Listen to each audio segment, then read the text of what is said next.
Welcome to Promote, Profit, Publish. I'm your host, Juliette Clark, and today's guest is AJ Vassar, and we're going to be discussing something a little bit different. I know a lot of people out there are struggling with how to get leads. So we're going to be talking today with him about how we get leads with email. And I'm actually using his company for this, so full disclosure on that. So I know that it does work.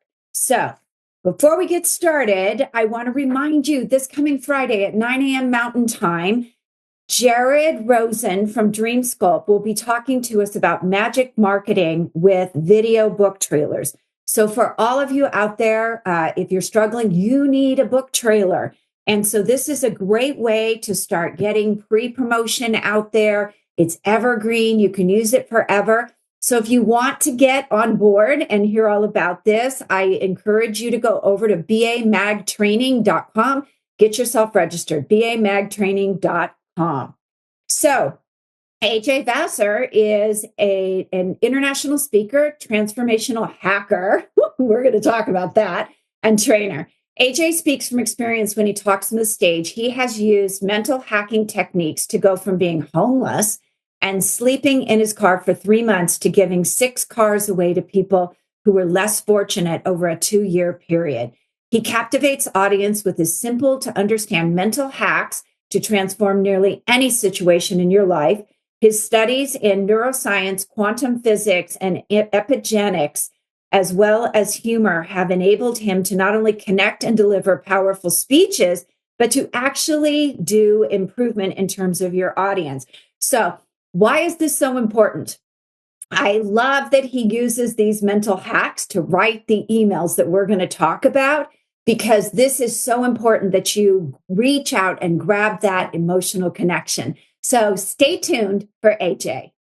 Welcome. How are you doing, AJ? I'm doing phenomenal. I live in paradise, so I'm always good. So tell my audience where you live so they know where you live in paradise, because you do. I can't wait to go down there and see it. I've seen pictures all over the place of people moving down to Colombia. Yes, I live in Medellin, Colombia, and I call it paradise because it stays between 60 and 80 degrees all year round. So since I've been here, I don't think it's been hotter than 81, and I have never felt 59. So I have been like in heaven. As this is Does, amazing. does it rain a lot? Is it very tropical? They do have a rainy season, but to me, it rains kind of like Florida. So, like Florida in the summer, it'll rain for an hour or two, and then you won't even know it rained all day. And that's how it kind of is down here. Like it'll rain, like it was raining this morning. There's no sign that it rained, right? So, yeah, it does rain. It does have a rainy season, but yeah, even the rain is beautiful because I'm surrounded by 360 degrees of mountains, so I get to see the rain come in over the mountains, and it's yeah. Oh, so all the like fog and stuff like that right out here. I can't see them today, but usually the mountains are there. We're raining today, so there's a lot of fog. But Yeah, same thing. Usually there's mountains, there's peaks. It's rolling in. It's really beautiful. yeah, it is. And because this is such a huge valley, I have friends that stay on the other side of the valley, and I'll call them and be like, boy, y'all really getting hit over there. Cause it's like it'll be totally dry where I am, but I can literally see the thunderstorm. So it's beautiful. That is so funny. I actually moved to the other side of town, and believe it or not, it's not that far away. It's like 5 to 10 degrees warmer over here. I used to be up against the mountain. And does it do this here? I'm so curious. So here we have this phenomenon, like it'll be 100 degrees out and it'll hail, like big hail right up against that mountain. Nope, we do not get any hail. We like the only thing I've ever seen is like thunder and lightning. That's it. Yeah, We the day we moved here, we were hearing all this beating. We're like, what's going on? Open the windows as we were moving, and there were like golf ball size hail coming down. And we're like, wait, we came from California. We don't have what's going on? How is that even possible? So tell me how did you get to Colombia? Where have you been, and how did you get to what you're doing today? So I moved to Columbia 7 years ago. I left Atlanta, Georgia. I went through a growing season in Atlanta. I went from sleeping in my car for some months and turning my life around and giving, I think over a 2 year period from 2016 to 2018, I was able to give away 6 cars. And I did that because when I felt I had nothing, I still had a car. And how I ended up in Colombia is because of what I call mortality motivation. So I went to Trinidad and Tobago for a speaking engagement, Mhm. and I always like to go where the locals are, because I feel like I want to see like the authentic living. And the guy, he actually took me like to one of the poorest places in Trinidad, and it was heartbreaking. I experienced poverty for the first time, like real poverty. And Yeah. it changed my life because although they had next to nothing, they were so happy and they were so joyful and accommodating. And it just made me think like, where I was coming from in the US, it was like we had so much in Atlanta and like people were so miserable and depressed. And it really started bothering me. So one day when I was at my desk in my corporate job, and I finally started making 6 figures that year. And I was like, you know what? I thought 6 figures would feel different than this. It wasn't what I thought it would feel like. Uh, and Wow. I remember sitting there and it just hit me. It was like your father passed away at 49 years old, Uh-huh. and at the time I was 36, and I was like, if you die at his same age, you have 14 more summers. Yes. And that was the mortality motivation. It was just like, wow, this is like I wonder if he was waiting around until he retired to live. And I made a plan that day, and 11 months later I was in Colombia. That's crazy. I remember my dad saying one time that nobody in his family lived past 57. And he was Yep. always worried about that. He lived to be 73, but my mom and dad both died at 73. So now I'm kind of in the same, like, do I have 9 years to live?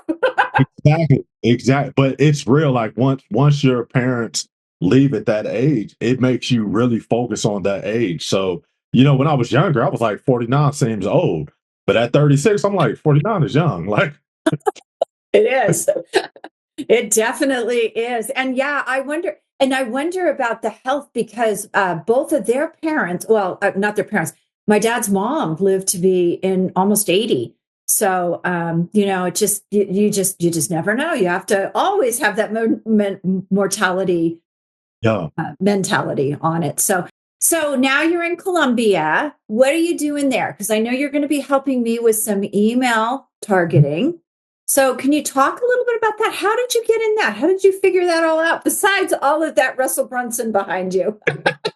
So initially, people started wanting to know how I was able to leave the country and be in Colombia and not have to work in a job. And this was pre-COVID. This was the PPP loans and all of that.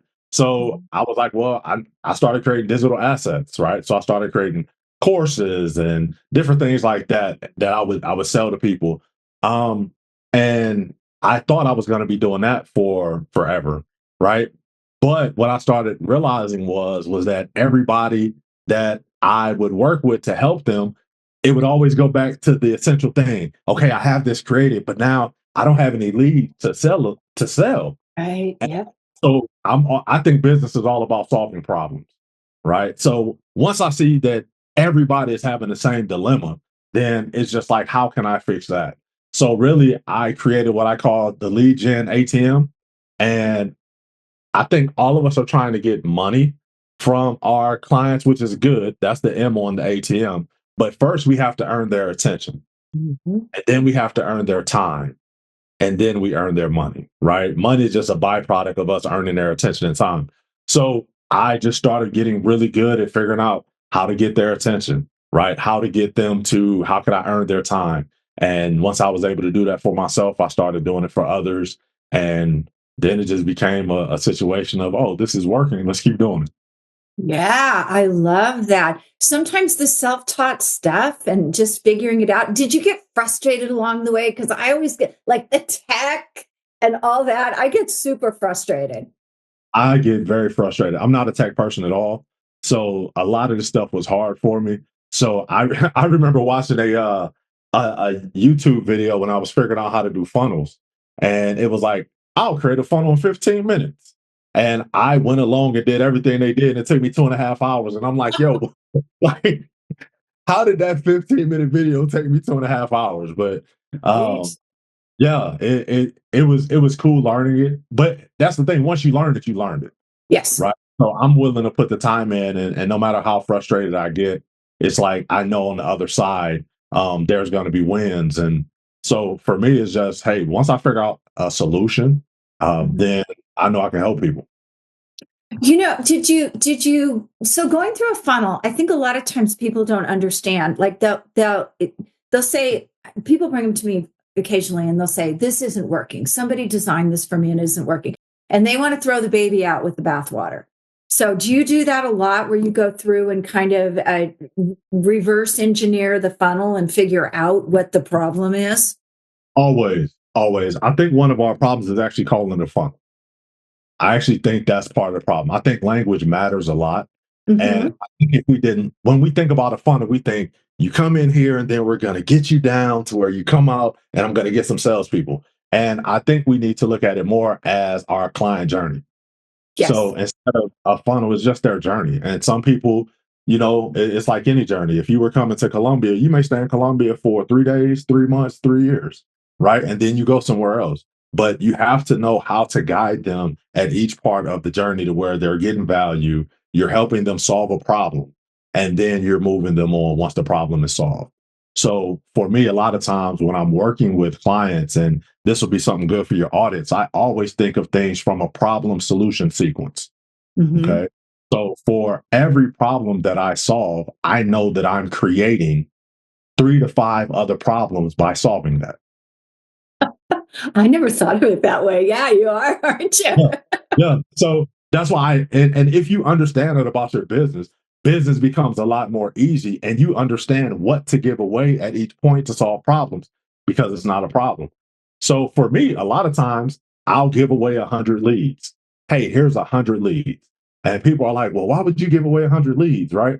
And I'm always thinking, well, if anybody needs leads, more than likely they also need a CRM.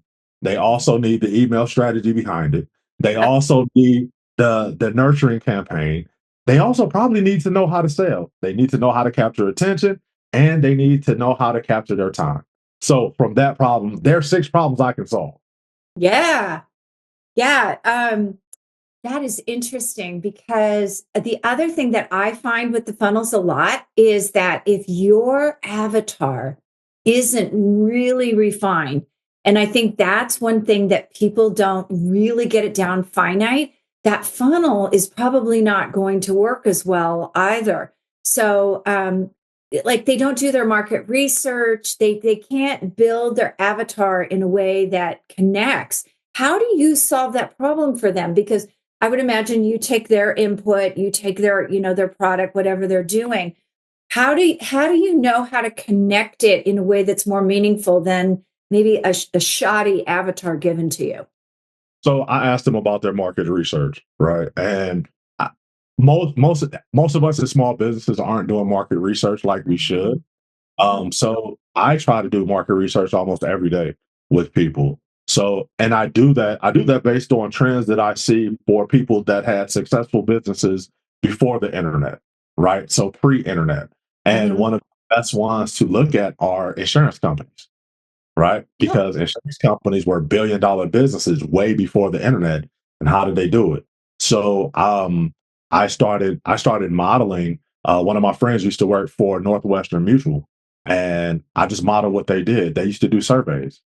They did a ton of surveys. So I even now I have my clients, like if you're working with me one on one, we build your survey out because your survey is going to tell me exactly who you should sell, how you should sell them, mhm. what you want to buy, how much they want to pay for, and how soon do they expect to see results. And you can do all of that and not have to sell them anything. And the great part about it is, and these are real stats from this week. I believe I've done 15 surveys this week, and I've gotten 60 referrals without selling them anything. That is cool. And I'm going to add to that with we used to have a quiz platform we used like 2020 when COVID happened and so many businesses realized that they didn't have an online presence. And one thing I found was the people who had a really great grasp on their brand and their avatar, those surveys, those quizzes made a ton of money the way they Yeah, were designed. If they were just so about their brand and their avatar, the results weren't great. And there were more people with not great results than there were with on yeah, that. So you're right about the market research. When I was in advertising, companies spend millions of dollars on that. But the average small business person doesn't have to, but they do have to do it. you definitely have to do it. The information that you get will be vital. I believe that a lot of us are creating what I call business malpractice, right? Because like if you went into a medical doctor's office and they just walked in and was like, "Hey, here's some heart medicine," and you didn't tell them what was wrong, right? That's malpractice. Right. And as business owners, a lot of times we do the same thing. We just go out and say, "Hey, this is what I have." And they're like, "Well, you didn't even ask me what was wrong. You don't know what I want fixed. You don't know if it's something that I deal with, right? You Uh-huh. don't know what my symptoms are." Yeah. So the survey is a great way to figure that out. And then from there, understand the product that you can create and who wants it. And Mhm. it's been a game changer for me and everybody that I work with that I teach it to, because they're like, I actually know what people want now. And I Yes. and I actually know who I don't want to work with. Yeah, that's a big, especially when you were talking about the sales. I find a lot, I'm training someone right now, enrollment conversations. I'm making him keep that avatar on the wall. This is the criteria. And when you're doing a sales call, look, do you want to listen to a few key things that they're saying? And I always ask, tell me about your past experience. Because if you hear someone that is blame, it's everybody else's fault, you don't want to work with that person. But I'm making him look at that avatar while he's trying to close now and determine, is that person my client, or should I make an offer or should I not? Yeah, Um, that's critical. One of the things that I look at a lot when I'm doing sales calls, going back to their previous experience, is I want to see how are they trying to solve their problem? Are they trying to solve it with time or with money? uh-huh. That makes a lot of sense. Like I work 24/7 or I spend too much money. Yeah. Yeah. So I want to see what how they're trying to solve it. So if they're already putting money into solving it, what I just want to do is divert some of those funds towards me so that I can show them a better system. What I don't want to do is take somebody that's using all of their time to solve it because they have nothing to compare me to. Mhm.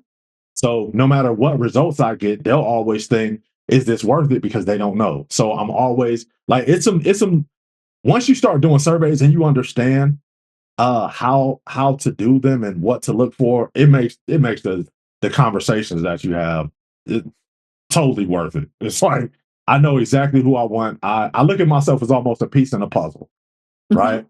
I'm a piece in the business puzzle. And based on the conversations that I have through the surveys and assessments that I do, I can literally tell if I fit in their puzzle or not. And it's a game changer because now I don't have to guess. I don't have to force myself. I can just tell, is this a piece that you're ready to use? Yeah, no, that makes a lot of sense. And do you find that people are trying the economy? We just had a discussion beforehand about, where the economy is going. Do you find that people are using different things that they haven't used before to lead gen? I think people are very interested in using different things they haven't used before because of what's going on. Every business will always need leads. That's the one thing that's great about business. As long as you're going to stay in business, you're going to need leads. So people are always trying new things, trying new methods. So especially with the way ChatGPT and all of these AIs are coming along, a lot of new methods are being created. But Yeah. I also think that one of the one of the things that you can do to get ahead in the market is while everybody is running towards AI, have a more of a human connection. Yes, that is very true. And in fact, I think I shared with you, I do power partnerships. So we have referral systems, trusted partners, and things like that. And I find it much better than like a networking group Because if you've ever been like at a BNI, it's like, hey, AJ, I gave you 3 leads last week. Where are my 3 leads? And that's just not, I always find when I ask the universe for something, it comes, and sometimes it comes from very unexpected places. It's not me going, hey, I gave you something and it's time for you to quid pro quo me. It very rarely happens like that. But you Yeah. just have to be open. So how do you do that with email though? Because a lot of people find email so impersonal. How do you build that relationship with email? Well, a lot of times I think we go into email and we don't think that the person on the other end is a human.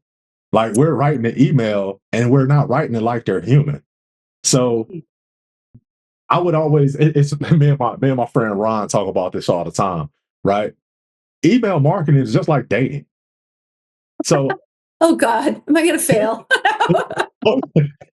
I'm telling you, it's just like dating. So Explain that. So I wouldn't walk up to a woman and say, "How you doing? My name is AJ. I live in Colombia. I'm doing this. I'm doing this. My business is top 3 in this." I would. She'd be like, "Yo, you a creep." You're right. Yeah. So I would walk up to her and I would say, "How you doing? My name is AJ. I'm from here. I'm not from here. Are you in a relationship?" That's all I would say. Are you? This is the problem that I'm solving. Do you have that problem? That's it. We make it way too complicated. Now, the thing is you have to understand the problem that they have. And you have to be able to talk to that problem so they understand that you know that problem. Right. Mhm. So I may go up to a woman and I may say, how you doing? My name is AJ. I hate that beautiful women like you are disrespected all the time in person in public and you don't get your privacy. Is this a good time to talk to you? Look at this, you guys. You're getting AJ's lines here. This is an invaluable podcast. Right? You know what? But you'll be surprised how often it works just to find out, just to let people know I understand your situation. I understand the problem that you have. Is that something that you want to solve? Right. Right? That's literally the makeup for what I do. And then it goes from there because they're either gonna say, yes, I do have that problem and I want to solve it now. Yes, I have that problem and I don't want to solve it now. Or no, I don't have that problem. Cool. Hmm. And then you But start building a relationship from there. Yeah. exactly. But too often we go into it, and especially with emails, it's like you're giving your resume. No one cares. They don't know you. You're a stranger, stranger danger. I know. I know. I always liken it to dating, not the email, but just marketing in general. Like you go out on a first date, you're having a meal, and within 5 minutes, oh my God, AJ, you're amazing. Let's get married. Just I'm getting headed off to the bathroom with my MacGyver tools, with the telephone, calling an Uber, trying to use my MacGyver tools to get out the emergency exit because it's creepy. yes. That's the first thing we do. Let's get married. And it's oh, you want to show them that I'm an asset, right? Uh-huh. So I always, and that's why I think the problem solution sequence is so critical because you need to know, hey, you know what? I can solve this problem for you for nothing. I Mhm. just want to show you that I'm an asset, right? It may be something as simple as, hey, let me wave down if we're talking about dating, right? Mhm. Hey, this is a busy place. You're trying to get a drink. I'm 6'3". Let me put my hand up and get a drink, right? Get the bartender's attention, right? In business, it's what problems do you solve? And then Mhm. what's the first problem that you can solve for them that still is valuable for them, but it doesn't cost you much of anything. So Yeah. yeah, that's why I give out leads. I create funnels and lead magnets for people. And they're like, oh my God, you created this lead magnet. I would have paid for it. Of course you would, because I only want to give away things you would have paid for. That's great. Wait a minute. 6'3". Did you play basketball? Play football, Football. Okay. Whenever I hear somebody that tall, I knew you did something athletic. play football.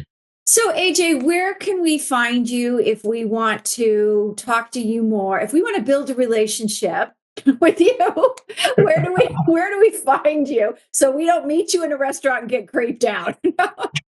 So I'm all of my social medias are at AJ Vassar. You can find me on LinkedIn. LinkedIn is a great spot to find me on. I'm always on there playing around, talking to people, Mhm. um, because that's where a lot of professionals are. So LinkedIn is probably the best one, and I think it's like AJ.Vassar. So and Vassar is VASSAR, V as in Victor, ASSAR. So yeah, but I'm always around. I'm always That around. that's cool. Columbia, And you guys, he is always around. I actually met him on LinkedIn and he reached out. And most of the time, I'm like, oh, boring. I actually reached back out. So he is really good at building relationships and connecting with people. And you all can use that to your advantage with him. So AJ, thank you so much. Just LinkedIn, do you have an email or anything you want to share? And you have a podcast too. What's your podcast? I do have a podcast. It's called Business Problem Solvers. And we just talk through just the stuff that entrepreneurs are going through, the problems that they solve for their clients. The common theme you'll always hear from me is problems, right? Because I think all the profits in the world are hidden behind problems. So I'm always just trying to solve problems. That could be very true. All right. Thank you so much for being on today. You're very welcome. Thank you.